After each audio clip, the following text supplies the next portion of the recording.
আমরা মুহাম্মদ সাল্লাল্লাহু আলাইহি ওয়াসাল্লামের উপর দরুদ ও সালাম পাঠাই। তার পরিবারবর্গ ও সাহাবাদের উপর দরুদ ও সালাম পাঠাই। আমরা আল্লাহ সুবহানাহু ওয়া তাআলার কাছে দোয়া করি, তিনি তাদের বরকত দিন, আমাদের প্রত্যেককে বরকত দিন এবং আমাদের জন্য যাবতীয় কল্যাণ দান করুন। আমিন। প্রিয় ভাই ও বোনেরা, অনেক সময় জীবনে আমরা এগোতে পারি না, কারণ আমরা অতীতে আটকে থাকি। শুধু আমাদের নিজেদের ভুল বা পাপের কারণে নয়, বরং অন্যদের ব্যাপারেও তাই হয়। কখনো কখনো আমাদের স্বার্থে কিছু ছেড়ে দিতে হয়, যদিও মনে হয় তা ছাড়া কোনোভাবে সম্ভব নয়। কিন্তু অগ্রগতি করতে হলে যে ছাড়তেই হবে। আপনি ভাবুন, কারো কাছে আপনার ১,০০০ টাকা পাওনা আছে। বৈধভাবে আপনি চাইতে পারেন, মামলা করতে পারেন, আইনের আশ্রয় নিতে পারেন। কিন্তু প্রশ্ন হচ্ছে, এই ১,০০০ টাকার জন্য ১০,০০০ টাকা খরচ করা কি যুক্তিসঙ্গত? অনেকে বলে, আমি প্রমাণ করতে চাই। কিন্তু মুসলমান হিসাবে আমাদের শেখানো হয়েছে সুবিধা অসুবিধা বিচার করতে হবে। আর যদি কোনো বিকল্প না থাকে, তবে কম ক্ষতির দিকটি বেছে নিতে হবে। অনেক মানুষ জীবনে আটকে যায় শুধু অতীত আঁকড়ে থাকার কারণে। যেমন চাকরি হারিয়েছেন, অন্যায়ভাবে বরখাস্ত হয়েছেন, তারপর থেকে শুধু আগের বয়সের প্রতিশোধ নিতে ব্যস্ত। এতে সামনে আসা নতুন সুযোগগুলো চোখে পড়ে না। মনে রাখবেন, আপনি চাকরি হারানো প্রথম মানুষ নন। আমরা সবাই কঠিন সময়ের মধ্য দিয়ে গিয়েছি। সেটা ১ বছর, ৫ বছর বা ১০ বছর হতে পারে। কিন্তু আপনি যদি অগ্রসর না হন, তবে কষ্ট আরো দীর্ঘ হবে। আমরা প্রায়ই জীবনের কোনো আঘাত, রোগ, দুর্ঘটনা, প্রিয়জনকে হারানো ইত্যাদির কারণে ভেঙে পড়ি। কিন্তু এগুলো তো জীবন শেষ নয়। যদি পেছনে তাকাতেই থাকেন, তাহলে থেমে যাবেন। সামনের দিকে তাকান, আল্লাহর উপর ভরসা করুন। যদি পেছনে তাকানো, শুধু শিক্ষা নেওয়ার জন্য তাকান, আটকে থাকার জন্য নয়। রাসূল সাল্লাল্লাহু আলাইহি ওয়াসাল্লাম মক্কা বিজয়ের সময় এক বিরাট বাহিনী নিয়ে প্রবেশ করলেন। তখন কুরাইশরা, যারা মুসলমানের উপর নির্যাতন করেছিল, তাদের সম্পদ ছিনিয়ে নিয়েছিল, অনেককে হত্যা করেছিল, তাদের তিনি জিজ্ঞাসা করলেন, হে কুরাইশ, তোমরা কি মনে করো আমি আজ তোমাদের সাথে কি আচরণ করব? তারা বলল, আপনি একজন উত্তম ব্যক্তি এবং উত্তম ব্যক্তির পুত্র। তখন তিনি বললেন, আজ তোমাদের বিরুদ্ধে কোনো প্রতিশোধ নেই, তোমরা মুক্ত।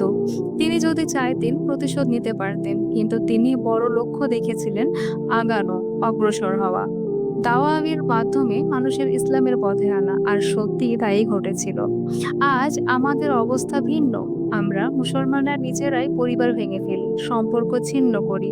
অথচ রাসূল সাল্লাল্লাহু আলাইহি সাল্লাম বলেছেন, আজ থেকে শান্তি, আর পেছনে তাকিও না। প্রিয় ভাই ও বোনেরা, কারো ক্ষতি করে নিজের উন্নতি সম্ভব নয়। এগিয়ে চলো, আল্লাহ দরজা খুলে দেবেন। আমরা সবাই সংগ্রামের মধ্যে আছি, চাকরি, বিবাহ বিচ্ছেদ, স্বাস্থ্য সমস্যা ইত্যাদি। কিন্তু হতাশ হওয়া যাবে না। বিবাহ বিচ্ছেদের ক্ষেত্রেও একই কথা, এটা শেষ নয়, বরং নতুন দরজার সূচনা হতে পারে। হয়তো আগের সম্পর্ক না ভাঙলে ভালো সঙ্গী পাওয়া যেত না। তাওবার ব্যাপারে রাসূল সাল্লাল্লাহু আলাইহি ওয়াসাল্লাম শেখালেন, যখন কেউ ইসলামে প্রবেশ করে বা আন্তরিকভাবে তওবা করে, তার অতীত মুছে যায়, কিন্তু ভালো কাজগুলো রয়ে যায়। যেমন হজ থেকে ফেরে মানুষ নির্দোষ হয়ে ফেরে, তার মানে পাপ মুছে যায়, কিন্তু নেক আমল থেকে যায়। পার্থক্য হলো ইস্তেগফার, আল্লাহর কাছে ক্ষমা প্রার্থনা। তাওবা আল্লাহর কাছে বেশি প্রিয়, কারণ এতে শুধু ক্ষমা চাওয়া নয়, বরং পুরো জীবনকে বদলে দেওয়া অন্তর্ভুক্ত। আল্লাহ বলেন, যারা তাওবা করে, ঈমান আনে, সৎকর্ম করে, তাদের অতীতের খারাপ কাজগুলো নেক আমলে পরিণত করে দেওয়া হবে। সুবহানাল্লাহ। প্রিয় ভাই ও বোনেরা, আমরা অনেক সময় দুঃখে ভেঙে পড়ে বলি, আল্লাহর সাহায্য কবে আসবে? যেমন নবী রাসূলরাও কষ্টে বলেছিলেন, আল্লাহ বলেন, নিশ্চয়ই আল্লাহর সাহায্য খুবই নিকটবর্তী। তাই ধৈর্য ধরো, দোয়া করো, আল্লাহর উপর ভরসা রাখো। প্রতিটি দোয়া আল্লাহ শোনেন, কখনো দ্রুত, কখনো কয়েক বছর পর কবুল হয়। জান্নাতের ব্যাপারে আমরা প্রায় তর্ক করি, সেখানে কি পাবো? কিন্তু আসল চিন্তা হওয়া উচিত, আমি কি জান্নাতে যেতে পারবো?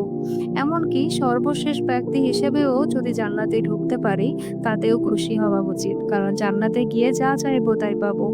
একটি হাদিস আছে, যারা দুনিয়াতে মদ পান করছে, তারা জান্নাতে মদ পাবে না। অনেকে প্রশ্ন করে, তাহলে তো আমরা যা চাইবো তাই পাবো না? আলেমরা ব্যাখ্যা দেন, জান্নাতে গেলে মনের ভেতর থেকেই সেই চিন্তা মুছে যাবে। সেখানে যা পাওয়া যাবে তা এত সুন্দর হবে যে মন্দ জিনিসের কথা মনেই পড়বে না। এখান থেকে আমাদের শিক্ষা নেওয়া উচিত, অতীত যাই হোক, নিজের ভুল হোক বা অন্যের অন্যায়, পেছনে তাকিও না, শিক্ষা নাও, কিন্তু আটকে থেকো না, সামনে তাকাও, আল্লাহর দেওয়া সুযোগ কাজে লাগাও। হতাশ হইও না, তুমি যথেষ্ট ভালো, আল্লাহর কাছে ফিরে আসো। বারবার ভুল হলেও বারবার ক্ষমা চাই। আল্লাহ অসীম ক্ষমাশীল। আমাদের সবার উচিত নিজেদের সংশোধন করা, কারণ জীবন খুবই ছোট। প্রতিদিন যে কোনো সময় মৃত্যু আসতে পারে। তাই আজ থেকে আল্লাহর সাথে সম্পর্ক মজবুত করুন। আল্লাহ আমাদের সবাইকে ক্ষমা করুন, আমাদের কল্যাণ দিন, আমাদের শক্তি দিন, পরিবর্তন করার ক্ষমতা দিন এবং তার সাথে সাক্ষাতের দিন পর্যন্ত আমাদেরকে হিদায়তের পথে রাখুন। আমিন।